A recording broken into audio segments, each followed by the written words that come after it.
වශයෙන් මම විනාඩි 2ක් විතර කාලයක් පුංචි වෙලාවක් ඉල්ලනවා විහාරයේ පිළිබඳව ඔබතුමාට මේ සම්භාවනීය අමුත්තන්ට බොහෝ අයට දැනුවත් වීම සම්බන්ධව.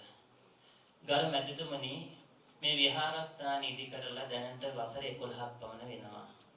2015 තමයි මම ආවේ. මං එද්දි මට වයස අවුරුදු 17යි. ගරු මැතිතුමනි, මේ විහාරය ඉදි කරන්න යෙදුනේ ඔබතුමා ළඟ ඉන්න ආපු වෙලේ ඉඳන් මම බලාගෙන හිටියා. ඔබතුමාට සෑම විග්‍රහයක්ම කරා විහාරස්ථානයේ සම්බන්ධව. ඒ තමයි අපේ මේ විහාරස්ථානයේ නිර්මාතෘ අපේ පින්වත් යෝගිතුමන්. යෝගිතුමන්ගේ සම්පූර්ණ ධනයෙන් තමයි මේ විහාරස්ථාන ඉදි කරන්න යෙදුනේ. විහාරස්ථාන ඉදි කරලා අපේ ගරු මැතිතුමනි, මේ විහාරස්ථාන භික්ෂුන් වහන්සේලා 5 නමක් පමණ මේ වන විට වැඩ සිටිනවා. අපේ නායක හාමුදුරන් වහන්සේලා මහා සංඝයා මේ විහාරස්ථානයත් එක්ක බොහොම ලෙන්ගතුයි. ඒ වගේම ගරු මැතිතුමනි, මේ විහාරස්ථානයේ මහා දන් දෙන බොහෝ සංඝයා වැඩම කරලා බොහෝ දානමාන ආදී සිදු කරන වටිනා ස්ථානයක්. එක දිනක් අපේ ගරු මැතිතුමනි දින 7ක් නොකඩවා මේ විහාරස්ථානය තුල මහා සංඝයා වඩම්වල දන් දුන්නා. දානය අපි හැමදාකම ගරු මැතිතුමනි අපි යන්නේ දානේ වළඳන්න. මගේ ජීවිතේ මම ගොඩක් දේවල් ඉගෙන ගත්තා. ඉගෙන ගත්තේ සත්පුරුෂයෙක්ගේ ආශ්‍රය නිසා.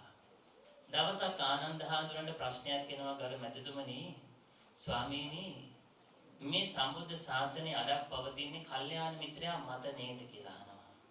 බුදුහාඳුරු දේශනා කරන මා එවන් ආනන්ද ඔහොම කියන්න එපා. මේ මුළු සම්බුද්ධ ශාසනයම පවතින්නේ කල්යාණ මිත්‍රයා මතයි. ඒ නිසා සසරේ කරපු පිනකට මට කල්යාණ මිත්‍රෙක් හම්බෙලා තියෙනවා ගරු මැතිතුමනි. ඒ නිසා ජීවිතේ මහානකමට ඇවිල්ලා බොහෝ දේවල් මම ඉගෙනගෙන තියෙනවා.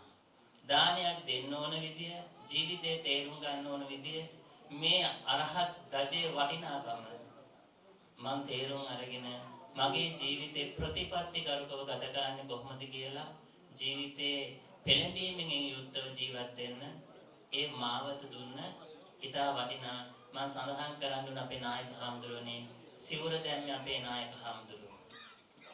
නායක හාමුදුරුවෝ මට මුදු මල් කඩක් වගේ. මගේ ජීවිතේ ආධ්‍යාත්මික ගුරුවරයා ඔබතුමා ළඟ ඉන්න අපේ පින්වත් යෝගිතුමා. එතුමා මේ සම්බුද්ධ ශාසනයේ භික්ෂුන් වහන්සේලාට කල්යාණ මිත්‍රයෙක්. එතුමා තමයි අපේ භික්ෂුන් වහන්සේලා සෑම කෙනෙක්ම උන්වහන්සේලා බලාගෙන උන්වහන්සේලා නඩත්තු කරගෙන උන්වහන්සේලාට ජීවිතය දෙමින් අපේ ගරු මැතිතුමනි රාජකීය පඬිත් භික්ෂුන් වහන්සේලා 4-5 නමක් එතුමා බිහි කරලා තියෙනවා. ඒකට සාක්ෂි දරන මෙතනින මූලාසනයේ නායක හාමුදුරුව ප්‍රධාන මහා සංඝරත්නය. මේ හැම නායක හාමුදුරුව කෙනෙක්ම අපේ පන්සලට එන්න ගොඩාක් කැමතියි. අපි වාසය කරන්නත් බොහොම කැමතියි. ඒ ගරු මැතිතුමනි මේ හැම නායක හාමුදුරුව කෙනෙක්ගේම හදවතේ අපි ගැන ආදරයක් තියෙනවා. ඒ හැම නායක හාමුදුරුව කෙනෙක්ම දන්නවා මේ භික්ෂුන් වහන්සේලා හැදෙන්නේ සත්පුරුෂයෙක්ගේ යටතේ කියලා. ඒ නිසා මම ආඩම්බරෙන් කතා කරන්න කැමතියි ගරු මැතිතුමනි ඕනම සභාවක මගේ ජීවිතයේ ආධ්‍යාත්මික ගුරුවරයා මගේ යෝගිතුමා කියලා. මම දෙපාරක් ඒ ගැන හිතන්නේ. ඒ නිසා ගරු මැතිතුමනි යෝගිතුමාගේ ජීවිතය ගත්තහම ඔබලා දකින යෝගිතුමාට වඩා මහා සංඝයා දකින යෝගිතුමා ගොඩක් වෙනස්. මේ හදවත් සෑම පපුවකම ඒක සාක්ෂි දරනවා. මූලාසනයේ වැඩ සිටින සමාවෙන්නුන අපේ නායක හාමුදුරු ප්‍රදාන. බාහිරින් ඔබලා දැක්කේ ජෝතිර්වේදී යෝගිතුමා පමණයි. අපේ ගරු මැතිතුමා මං හිතනවා එතුමා ගොඩාක් කල්පනා කරන කෙනෙක්. එතුමා කාවවත් ආවටිකයට ආශ්‍රය කරන්නේ නැහැ. මං සෑම දෙයක්ම බලාගෙන හිටියා. එතුමා ස්ලැබ් එකේ ඉඳන් හැම දෙයක්ම විමර්ශනය කරා. එතුමා ඇහුවා යෝගිතුමාගෙන්. එතුමා කිසි කෙනෙක් ජීවිතේ කාවත් ආවටිකයට ආශ්‍රය කරන්නේ නැහැ. එතුමා ළඟ තියාගන්නෙත් නැහැ. ඒ හදවතට පපුවට දැනුණා. ඒ මට දැනෙච්ච කෙනාම තමයි. ගරු මැතිතුමනි, අපි චීවරයක් දරා ගන්නවා. අපිට අම්මෙක් තාත්තෙක් නැහැ. අපිට සහෝදරෙක් නැහැ. අපිට සහෝදරය අම්මා තාත්තා අපේ ගුරු හාමුදුරුවෝ අපේ ඉන්න අය. මේ විහාරය හදාගෙන යද්දි ගොඩාක් ප්‍රශ්න ආවා. ඒ ප්‍රශ්න මැද මට අම්මෙක් වුණේ, මට තාත්තෙක් වුණේ, මට සහෝදරෙක් වුණේ, මට යාළුවෙක් වුණේ, මට ගුරුවරයෙක් වුණේ, මගේ හිතවතෙක් වුණේ ඒ යෝගිතුමා පමණයි. ඒ නිසා එවැනි කැපවීමක් දරපු කෙනෙක් මම මගේ ජීවිතේ දැකලා නැහැ. හැම කෙනෙක්ටම ප්‍රශ්නයක් වෙන්න පුළුවන්. අපි අහලා තියෙන පන්සල් හදපු අය අපි සිහිපත් කරන ඒ නිරිදානම් රණසිංහ ප්‍රේමදාස මැතිතුමා පන්සල් හැදුවා. සමා භජනය කරනවා. ගරු මැතිතුමනි, ඔබතුමා නොදන්නව වෙනවට ඔබතුමාගේ තාත්තා මහානකප්පු නායක හඳුර කෙනෙකුත් මෙතන ඉන්නවා. ඒ නිසා ශාසනයට ලැබි වුණ, ශාසනයට කැප වුණ එවැනි දෙයක් කරපු රජ කෙනෙක් රජුරු අපි අහලා තියෙනවා. ඒ වගේම අනගාരിക ධර්මපාලතුමා අපි අහලා තියෙනවා. ඔබතුමාලා අහලා තියෙනවද ගරු මැතිතුමනි? පන්සලක් හදලා පන්සලේ හාමුදුරුවෝ බලාගෙන උන්වහන්සේලාට හැම අඩුපාඩුවක්ම දීලා උන්වහන්සේලා රැකගන්න කෙනෙක් ඈත අතීතයේ ඉතිහාසයේ අනාගතයට අහලා තියෙනවද? මම කියවෙන එකක්. අදින් පස්සේ අනාගතේ බොහෝ දෙනා කියවාගෙන මේක. ඒ වගේ අවංක හදවතක්, අවංක පපුවක් තියෙන කෙනෙක් අපි දකින්න අඩුයි ගරු මැතිතුමනි. ඒ අවංකකම මට දැනුනේ එකකින්. ගරු මැතිතුමනි, මේ විහාරේ හදපුවන් පස්සේ අපේ යෝගිතුමන් මාව එක්කන් ගියා මගේ සිවුර කරට දාපු නායක හඳුර ළඟට. ඒ තමයි අපවත් වී වදාර දොඩම්මුල ධම්මරතන නායක හඳුර. නායක හඳුර ළඟට ගියන් පස්සේ නායක හඳුර ලස්සන උපදෙසක් දුන්නා මට. මට කිව්වේ සමාව භජනය කරන සභාව තලින් මම මෙහෙම කතා කිරීම සම්බන්ධව.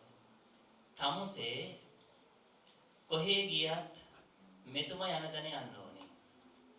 මගේ ගුරු හාමුදුරුවෝ මට කිව්ව උපදෙස.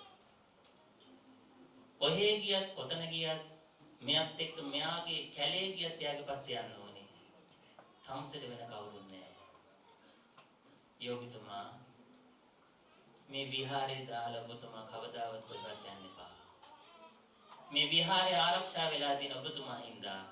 ඒ නිසා මහා සංඝයා රැකගන්න ඔබතුමා මේ විහාරේ ඉන්න ඕනේ කියලා අපේ නායක හඳුරිදා කිව්ව ගරු මැතිතුමනි. ඒ කීම අහක දාන්න නැතුව අපේ පින්වත් යෝගිතුමන් මේ වන විට අපිව ආරක්ෂා කරගෙන එතුමා මේ ගමන යනවා. එතුමා ගොඩක් කාර්යබහුලයි. එතුමා කොළඹ ඉන්නවා. එතුමා නුවර ඉන්නවා. එතුමා පිටරට ඉන්නවා. එතුමා බොහොම කාර්යබහුල ජීවිතයක් ගත කරන්නේ. ඒ ගත කරත් සංඝයාට මුල් තැන දීලා තියෙන්නේ. දවසක් කිව්වා අපිට මගේ පපුව පල්ල දෙන්න පුළුවන් නම් මම මේ මහා සංඝයාට දෙනවා කියලා. ජීවිතේ කැප වෙලා අනගාരിക කෙනෙක් බවට පත් වෙලා ජීවිතේ පරිත්‍යාගයෙන් කටයුතු කරන වටිනා චරිතයක්. ගරු මැතිතුමනි, මේ විහාරස්ථානයේ විශේෂත්වය දක්වන්නේ බොහෝ රාජ්‍ය නායකින්, බොහෝ සම්භාවනීය පිරිස, බොහෝ රාජ්‍ය සේවකයෝ, ඉහළ පෙළේ පොලිස්පතිලා, හමුදාපතිලා බොහෝ අය මේ විහාරයට පැමිණෙනවා. ගරු මැතිතුමනි, මේ ගමේ කවුරුත් දන්නේ නැහැ කවුද ඉන්නේ කියලා. ඒ ගැන සාක්ෂිදාරයි සමා වෙන්න අපේ හිටපු බ්‍රිගේඩියර් අපේ නිශ්ශාන්ත මහත්මයා. ඒ වගේම බොහෝ ඉහළ පෙළේ ව්‍යාපාරිකයන් ඒ ගැන අරංගර මහත්තයාගෙන් ඇහුවොත් කියයි. බොහෝ අය මේ විහාරයට පැමිණෙනවා. ගරු මැතිතුමනි, විශේෂත්වය ඔබතුමාගේ පැමිණීම මතයි අද මේ විහාරස්ථානයේ මේ විදියට යෝගිතුමා මෙවැනි උත්සවයක් පින්කමක් කරන්න චේතනාවක් ආවේ. කවදාවත් දේශපාලනය කරන කවුරුත් මේ විහාරයට ඇවිල්ලා නැහැ. එහෙනම් ඔබතුමා වගේ කෙනෙක් මේ විහාරයට පැමිණීමේදී යෝගිතුමා මෙවැනි සිතුවිල්ලක් ඉස්මතු කරේ. ඊට වඩා හිතපු දෙයක් යෝගිතුමාගේ හදවතේ තියෙනවා. යෝගිතුමා කාවත් ආවට ගියට ආශ්‍රය කරන්නේ නැහැ. යෝගිතුමා බොහොම ප්‍රතිපත්තිකරකව ගත කරන කෙනෙක්. එතුමාට කිසිවක් ඕනෙත් නැහැ. එතුමා ජීවිතය අතහැරපු කෙනෙක්. එතුමාගේ එකම පරමාර්ථය තියෙන්නේ මේ සම්බුද්ධ ශාසනය මේ රට ජාතිය ආරක්ෂා කිරීමයි. එතුමාගේ ජීවන ගමන කිරීමයි. එනිසා ගරුමැතිතුමනි මේ වෙලාවේ කාලේ වෙලා ඉන්න නිසා විහාරස්ථානයේ හාමුදුරන් වහන්සේ වශයෙන් අපි මේ විහාරස්ථානය තුළදී මේ මහා සංඝයා උන්වහන්සේලා ප්‍රතිපත්තිකරකව ජීවත් වෙනවා ගත කරනවා. ඒ සත්‍යානුභව බලයෙන් අපි හදවතින් ආශිර්වාද කරනවා මේ විහාරස්ථානයේ තුළදී ඔබතුමාගේ ජීවිතේ එක්තරා කඩයිමක් පණීවීමේ මොහොතින් ඉඳන් ඔබතුමාගේ අනාගතේ මේ රට ජාතිය ආරක්ෂා කරන්න ඔබතුමාට අනාගතේ මේ රට බාර අරගෙන කටයුතු කරන්න වාසනාව ශක්ති උදා වේවා කියලා හදවතින් ආශිර්වාද කරනවා. ඒ වගේම අවසාන වශයෙන් මම පොන්චි ශ්ලෝකයක් කියලා මේ කතාව නතර කරන්නම්. තටාගේ වසති මණ්ඩුකෝ පද්ම ගන්ධන ජායතේ එවං දුර්ජන සංසර්ගං සම්මුඛං කිං කරශිතේ. ගරුමැතිතුමනි විල්වල බොහෝ ගෙම්බෝ ඉන්නවා. කවදාවත් ගෙම්බෝ දන්නේ නැහැ විලේ තියෙන මල් වල සුවඳ. බොහෝ සත්පුරුෂයෝ ඉන්නවා. ඒ සත්පුරුෂයෝ අසත්පුරුෂයෝ හැම වෙලාවම සත්පුරුෂ ආශ්‍රය කරාට අසත්පුරුෂයා කවදාවත් දන්නේ නැහැ ගරුමැතිතුමනි සත්පුරුෂයාගේ හදවතේ තියෙන ගුණ. ඒ නිසා මේ උත්සව සභාවේ ඉතුරු වැඩ කටයුතු මම බාර දෙමින් මේ මොහොතේ නිහඬ වෙනවා. සියලු දෙනාට තෙරුවන් සරණයි.